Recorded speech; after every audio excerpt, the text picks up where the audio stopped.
इस समय आकाश आनंद की ओर से सभा को संबोधित किया जा रहा है। नमन करता हूं। साथियों, इस लोकसभा चुनाव के संबंध में अपनी बात रखने से पहले मैं बहुजन समाज पार्टी की राष्ट्रीय अध्यक्ष व उत्तर प्रदेश की 4 बार मुख्यमंत्री रही एवं पूर्व सांसद आदरणीय बहन जी के नाम से लोकप्रिय बहन कुमारी मायावती जी का पूरे तहे दिल से स्वागत व आभार प्रकट करता हूं,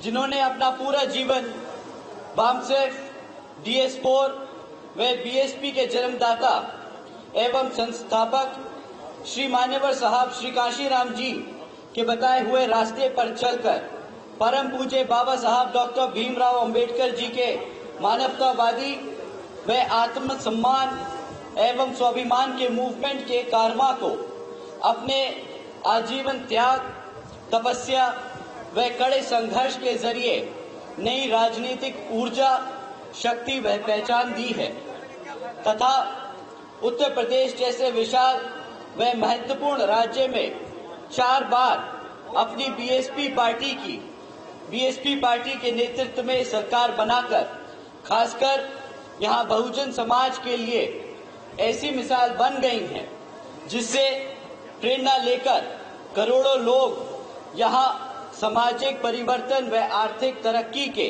मिशनरी कार्य में जुड़े हुए हैं। इतना ही नहीं बल्कि मैं खुद भी उनके इस नेतृत्व से प्रभावित होकर बीएसपी मूवमेंट से जुड़ा हूं और उनके पद चिन्हों पर चलकर उस मिशनरी दायित्व, कर्तव्य व फर्ज को पूरा करना चाहता हूं, जिसके लिए बहुजन समाज के मसीहा परम पूज्य बाबा साहब डॉक्टर भीमराव अंबेडकर जी आजीवन कड़ा संघर्ष करते रहे। साथियों, आज मैं अपनी बात अपनी कमियों से दूर करना चाहूंगा। हमारे यहाँ विपक्षी पार्टियों ने हमारे कैडर, हमारे वर्कर, हमारे कार्यकर्ताओं के बीच में एक बहुत गंदा, एक बहुत नीच तरीके का एजेंडा फैलाने की कोशिश की है। हमारे लोगों को भ्रमित करने की कोशिश की है, डिमोरलाइज करने की कोशिश की है। वो बोलते हैं कि भाई हाथी पिछले कुछ सालों से आगे बढ़ नहीं पा रहा है क्योंकि वो किताबों के बोझ में दबा है। परंतु साथियों, ये सरासर झूठ है और ये अभी रिसेंटली इलेक्टोरल बॉन्ड्स के बारे में जो खबर आई है उससे साबित होता है। आप लोग सब इलेक्टोरल बॉन्ड्स के बारे में जानते हैं? साथियों, जानते हैं कि नहीं जानते?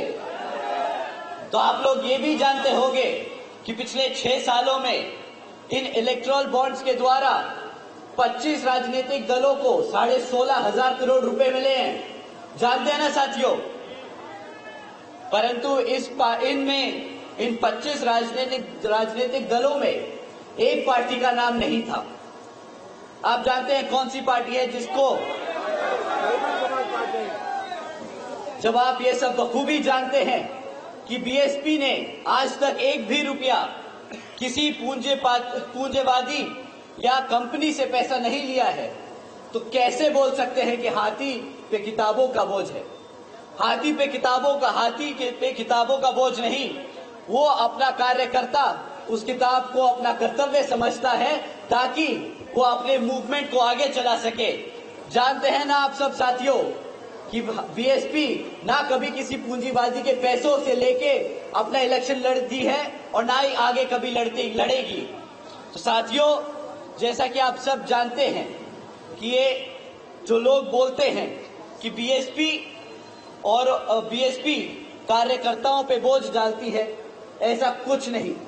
बीएसपी अपने लोगों के तन, मन और धन से, श्रद्धा से चलती है। साथियों, जैसा कि आप जानते हैं कि लोकसभा के आम चुनाव चल रहे हैं और इस लोकसभा चुनाव में अन्य पार्टी आप लोगों से आकर आपसे वोट मांगने का काम करेगी, परंतु इस बारी आप वोट डालने से पहले उनसे पिछले 10 साल का रिकॉर्ड जरूर मांगिएगा कि पिछले 10 सालों में जब वो सत्ता में रहे हैं तो उन्होंने आप लोगों के लिए क्या काम करके दिए।